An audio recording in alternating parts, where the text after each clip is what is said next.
So that, I think we're virtually done, apart from Thor. Thor, Love and Thunder. And it is Thor 4.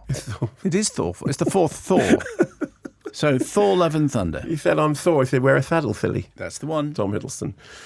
So this is the sequel to Thor Ragnarok, once again directed by Taika Waititi, who co-wrote the script with Jennifer Caton Robinson.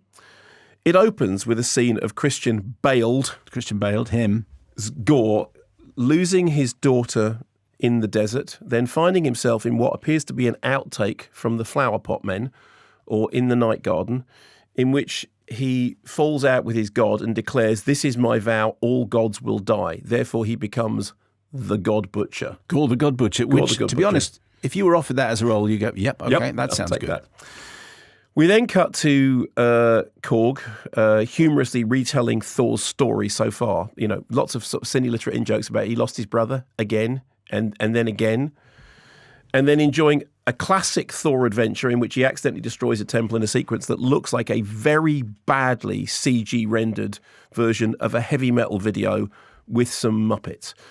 The main thing is he is still pining for Jane, a character we all forgot about some time ago, who's now battling against stage 4 cancer, but who, thanks to a convoluted plot twist inspired by Jason Aaron's Mighty Thor strips, finds herself united with Thor's reconstructed hammer, which is sworn to protect her and which reconstructs itself in her presence, thereby turning her into Mighty Thor, who's a female version of Thor. You've seen the film, tell me if this is wrong. Yeah. A female version of Thor, whilst Thor, played by Chris Hemsworth, misses both her and the hammer, who is with her, but has now been replaced by his axe, Stormbreaker. Yeah? Yeah, I mean, it's not that confusing. Here's a clip. So that's the ex-girlfriend, is it? The old ex-girlfriend. Jodie Foster. Jane Foster. The one that got away. The one that got away. That means escaped. Yeah. Must be hard for you to see your ex-girlfriend and your ex-hammer hanging out and getting on so well.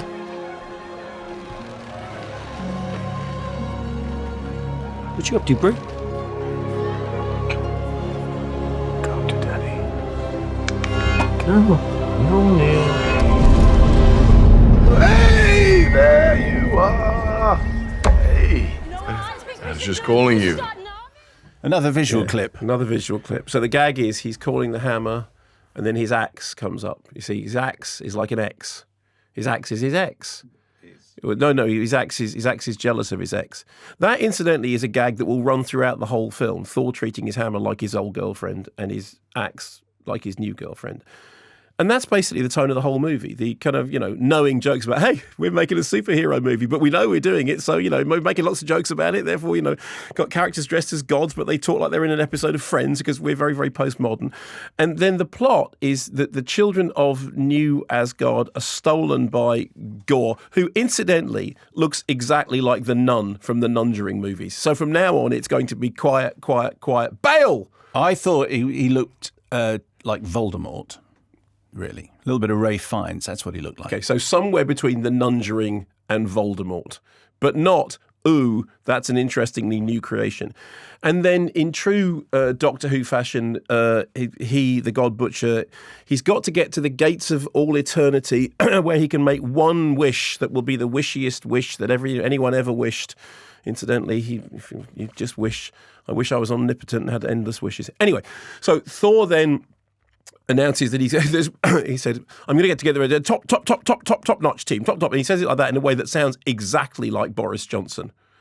We're recording this on a Wednesday. I have no idea how that joke lands, but that's what he sounds like. That's true. There is that general feeling that he's there at the moment, but by the time you get this, he might not be. Maybe not be. Anyway, they head off into space in a fairground ride boat, which is pulled by screaming goats, comedy screaming goats. Because, hey, kids, internet memes about screaming goats are cool. Even I thought, hang on a minute, that's past its tell-by date. There are rubbish jokes about beatboxes, rollerblading, catchphrases. The joke about, we're superheroes, got to have catchphrase. Oh, eat my hammer. Will that work? Then there's loads and loads of smugly knowing cameos from Matt Damon, Sam Neill, Melissa McCarthy as bad actors in the new Asgard theme park history of Thor. Then there's a comedy sequence, an extended comedy sequence in some secret god lair where Russell Crowe turns up as Zeus doing what I think is meant to be a Greek accent. I thought it was Italian. Sorry, I think is Zeus is Greek, right? I know, but he might have spent some time. But he sounds like Jared Leto. He sounds like Jared Leto. He goes, yeah, I'm a Zeus. I got a thing with the blah blah blah. And then there's a joke about women fainting at the sight of Chris Hemsworth, Mr. Happy. The CGI is unspeakably poor. The whole thing looked like it would probably improve from motion smoothing. It was. At times, I was reminded, there was an article in Cinefantastique magazine back in 1974-75 that described Flesh Gordon, the soft porn remake of Flash Gordon, as the best mounted turd we have ever seen. And I thought that bits of Thor Love and Thunder looked like a rubbish CG remake of those bits from Flesh Gordon. Now, look, here's my problem.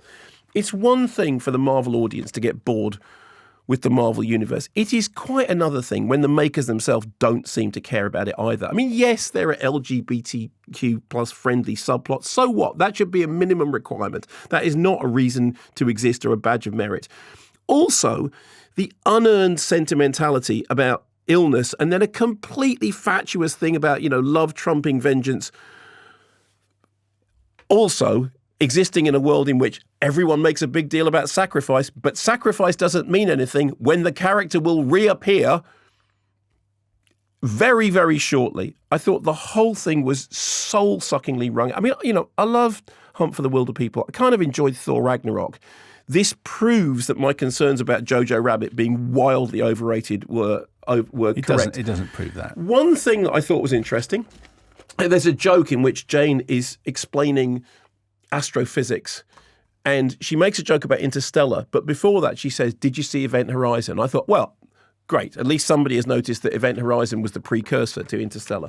Other than that, I thought it was absolute balderdash, and I really sat there thinking, I've had enough of this now. This is so tired and so... If you're going to do it, do it. Don't just do 2 hours of sarky, we're making a superhero movie, but we're being funny about it. It just stop. I thought it was absolute rubbish. How about you? I really liked it, actually. Yeah. And at the Railway Children return chat with Sheridan Smith, James Boy King turned. I heard his voice down the corridor, and I called him in. And he said that he'd seen you at the Thor Love and Thunder screening. He said everyone came out and said, "Well, that was good," apart from you, who hated it. Yeah, I thought it was terrible. I thought it was draw a line in the sand now and stop. The only thing, this nonsense. The only thing I would agree with you on is that kind of line about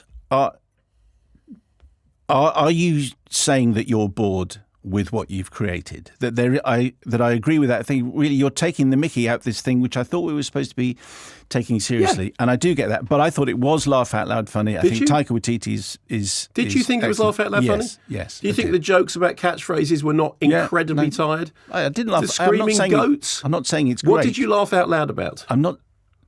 This isn't an inquisition. I'm just saying I enjoyed it. When did you laugh out loud? Give me a joke that made you laugh out loud. I can't remember. You can't remember because it didn't happen. Mark, I'm telling you, I laughed out loud a number of times. I enjoyed it the way James King and a bunch of other people enjoyed it. You didn't, and that's fine. I also like Jojo Rabbit, and I think Taika Waititi is laugh I've out liked loud funny. Taika Waititi very much in the past. I think this is absolute. The more I think about it, the more angry it makes me. I think it's terrible. I think it's genuinely, properly terrible.